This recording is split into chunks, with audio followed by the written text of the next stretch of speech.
Good evening, visitors, and welcome to the Australian War Memorial's Last Post ceremony. My name is Dan Hiscock, and joining us today from the Royal Australian Air Force is leading aircraft woman Chantel Bradford. This evening, we warmly welcome the family of Corporal George Henry Anderson, who are watching the live stream of this ceremony. His story will be told shortly. As always, we welcome the veterans who have served, those still serving, and the families that love and support them. The live stream of this ceremony is made possible by the Return and Services League of Australia and the RSL and Service Clubs Association. And we welcome members who are watching the broadcast of this ceremony across Australia. During this evening's ceremony, wreaths will be laid at the base of the pool of reflection by a representative on behalf of the family and visitors to the memorial. If you're able, please stand and join in singing the national anthem.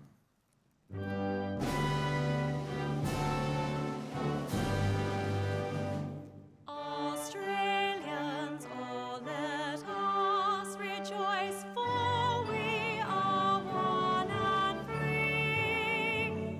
We've golden soil and wealth for toil, our home is got by sea. Our land abounds in nature's gifts of beauty, rich and rare. In history's page let every stage advance Australia fair. In joyful strains then let us sing, advance Australia fair.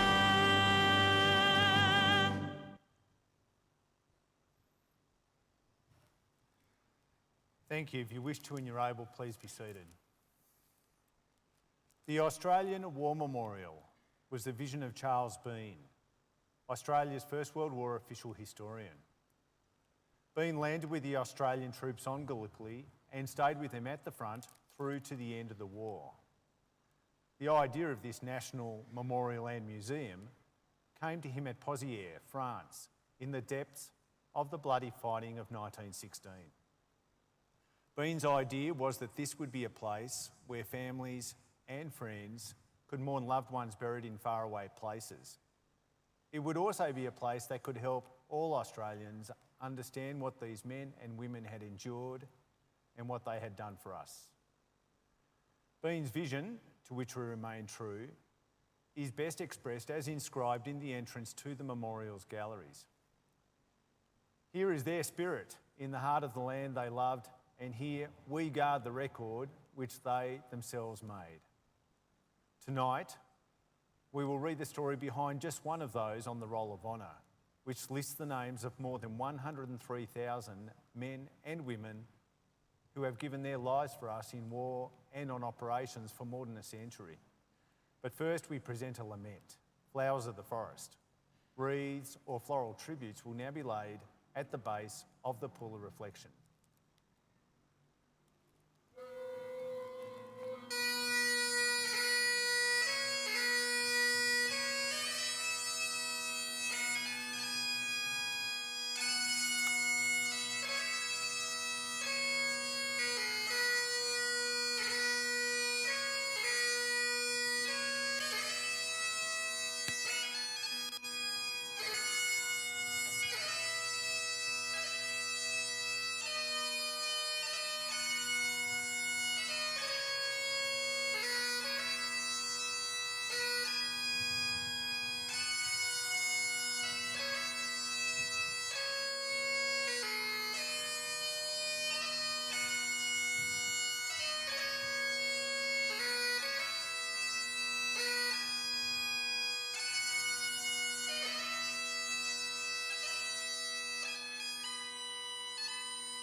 Today we remember and pay tribute to Corporal George Henry Anderson.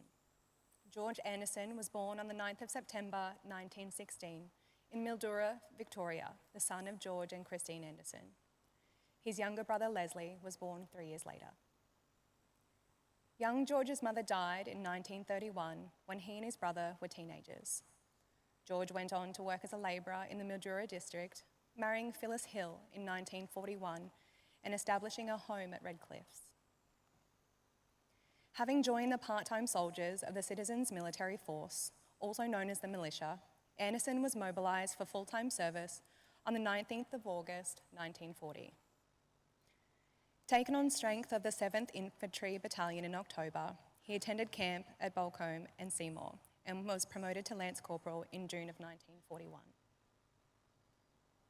In October, Anderson was promoted to Corporal before transferring to the 39th Infantry Battalion, which had been re-raised as a unit of the Australian Military Forces as militiamen were called up for national service.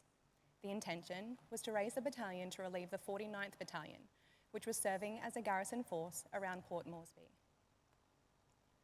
After the Japanese attack on the United States fleet at Pearl Harbor and the British in Malaya, plans changed, and the 49th Battalion was ordered to prepare to move. With the threat of invasion by the Japanese, the battalion was to deploy to New Guinea. After spending Christmas Day in camp, the 39th Battalion loaded onto trains and travelled to Sydney before moving by ferry to Woolloomooloo Wharf, from where the men of the battalion boarded the passenger ship Aquitania, bound for New Guinea. Unlike volunteer members of the Australian Imperial Force, members of the Australian Military Force were not permitted to serve outside Australian territory. Papua and New Guinea, however, were then governed by Australia, so there was no impediment to militia serving there. Regardless, Corporal Anderson would later enlist in the Australian Imperial Force. Anderson and his battalion were initially used for garrison duties and working parties. In June, however, the men were ordered up the Kokoda Trail to block any possible Japanese overland advance. The first clash against Japanese forces occurred at Awala on the 23rd of July. The Australians fell back to Kokoda, where they were attacked 6 days later, forced to withdraw to Deneki. On the 8th of August, the 39th Battalion launched a counterattack at Kokoda. Outnumbered and with ammunition running low, after 2 days of fighting, they again fell back to Deneki. A counterattack in mid-August drove them back to Asuvra.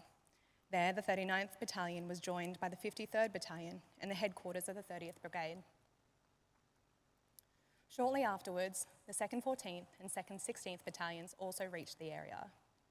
The Japanese resumed their advance on the 26th of August, and after 4 days of hard fighting, the Australians were forced back to Eura Creek.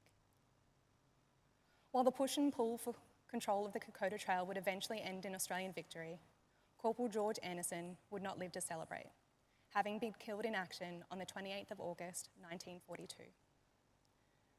Initially buried near where he fell at Isurava, his remains were later buried at Kokoda War Cemetery, where they remain today under the inscription chosen by his grieving widow. Treasured memories of a loving husband, rest in peace. He was 25 years old. His name is listed on the Roll of Honour on my left, among 40,000 Australians who died while serving in the Second World War. His photograph is displayed today at the Pool of Reflection. This is but one of many stories of service and of sacrifice told here at the Australian War Memorial. We now remember Corporal George Henry Anderson, who gave his life for us, for our freedoms, and in the hope of a better world.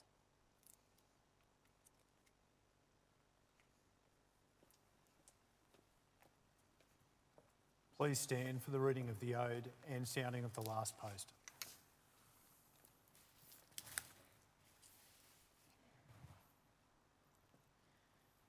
They shall grow not old, as we that are left grow old. Age shall not weary them, nor the years condemn.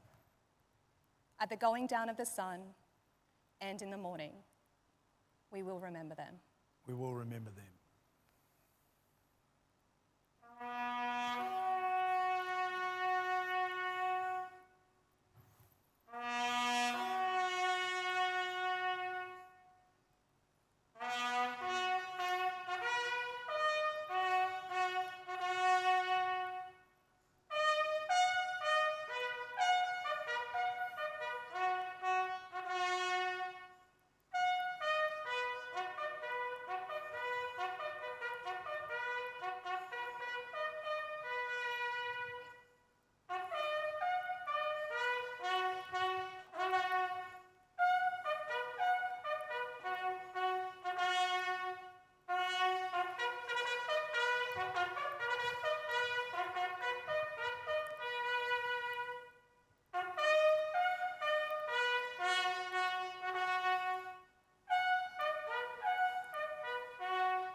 lest we forget.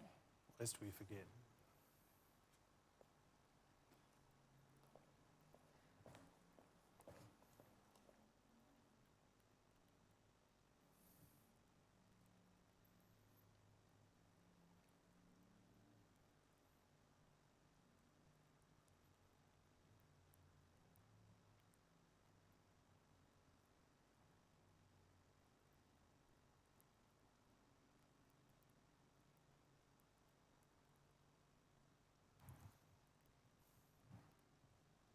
We'll leave you this evening with the words of the memorial's founder, Charles Bean.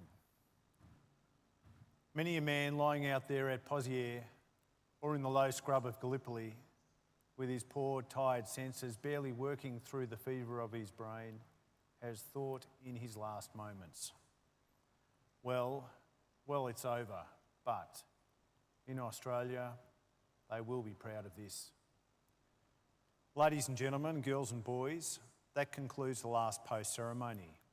On behalf of the director, the staff and volunteers, thank you for visiting the Australian War Memorial today and for your continued support during the memorial's development project. Wish you all a very pleasant evening. Thank you.